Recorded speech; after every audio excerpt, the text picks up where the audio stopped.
जय गुरु जी। शुक्राना गुरु जी। आगम शिव महापुराण का पंचम उमा संहिता का 48वां अध्याय पढ़ने जा रहे। जय गुरु जी। शुक्राना गुरु जी। ओम नमः शिवाय। शिव जी सदा सहाय। ओम नमः शिवाय। गुरु जी सदा सहाय। ओम नमः शिवाय। शिव जी सदा सहाय। ओम नमः शिवाय। गुरु जी सदा सहाय। जय गुरु जी। शुक्राना। सरस्वती का प्रादुर्भाव। राजा बोले, हे भगवान, जब देवी ध्रुमाच, चंडमुंड और रक्तबीज आदि दुर्दश दैत्यों को मार दिया तो उन्होंने मरा हुआ सुनकर देवताओं को पीड़ा देने वाले सुख दैत्य ने क्या किया? देवी को उस पाप नाशक चरित्र को मुझे सुनाइए, जिसे सुनने से मेरी बड़ी इच्छा है।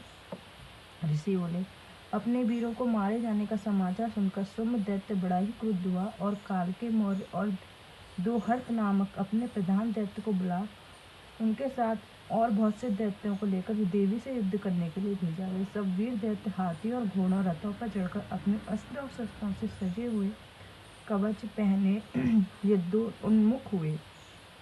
उधर सब देवताएं मिलकर सदृत हुए।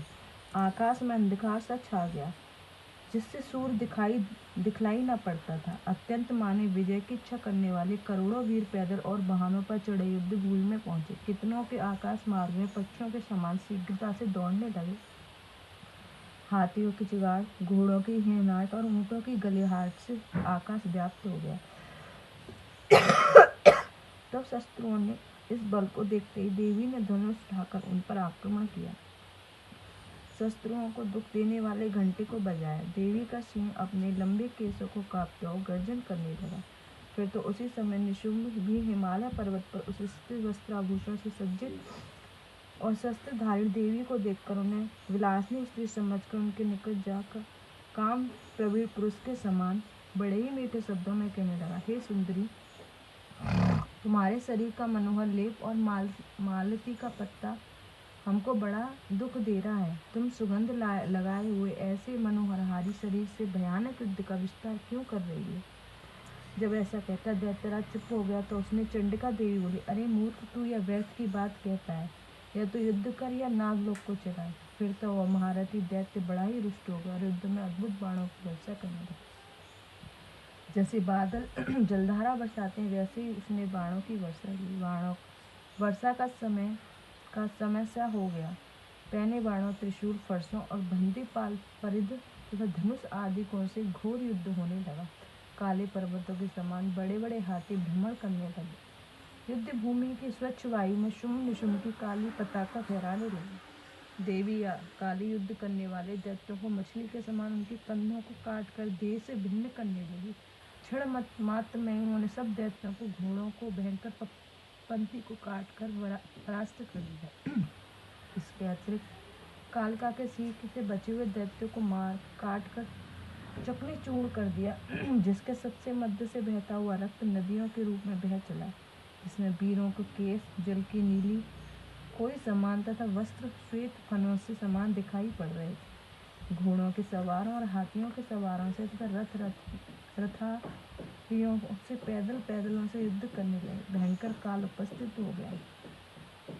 निशुंभ से देखकर अपने हृदय में समझने लगा कि यह तो बड़ा विपरीत समय उपस्थित हुआ है। यह तो ऐसा विपरीत काल आया है जिससे धनी और महाधनी दरिद्र हो जाते हैं। हे मूर्ख, बड़ा बुद्धिमान और बड़ी बुद्धि वाला मूर्ख तथा हत्यारा अनेक मुनियों से सम्मानित होता है, दुर्लभ विजय लाभ करता है। इस प्रकार की हार जीत तो परमेश्वर की इच्छा के बिना होती है, और ब्रह्मा विष्णु शिव कोई भी क्यों नहीं हो, समय का अतिक्रमण नहीं किया जा सकता। युद्ध उन्मुख वीर भागना पसंद नहीं करते। तब इस युद्ध में मेरी विजय कैसे होगी, जिसमें देवी ने मेरी सब सेना को नष्ट कर दिया? ज्ञात होता है कि देवी निश्चय ही देवताओं का कार्य सिद्ध करने आई है, और यह पुराण मूर्ति परा प्रकृति और शिवा है। यह कोई लौकिक स्त्री नहीं है। हाँ, युद्ध रस पीने वाली इस स्त्री से अपनी सेना का नाश दुष्कृति ले और युद्ध के बिना मैं दैत्यराज के सामने जाकर क्या मुंह दिखाऊंगा? इस प्रकार विचार करने पर मन स्तर व महारथी दैत्य सारथी से कह अपने रथ को शीघ्र आगे बढ़ा ले जाकर वहाँ खड़ा कर दिया जहाँ देवांगनाओं ने प्रार्थित यौवन प्राप्त पार्वती विद्यमान थी।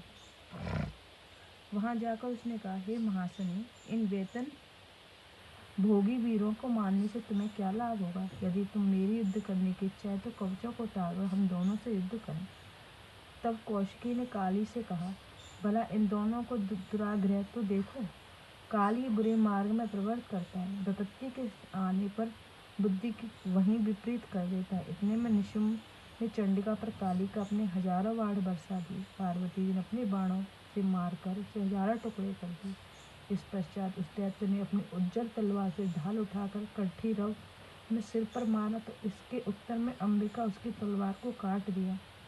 तलवार के कट जाने पर एक तीव्र बाण फेंककर श्री देवी वक्षस्थल से मारा और त्रिशूल से हृदय से प्रहार किया। जय गुरु जी।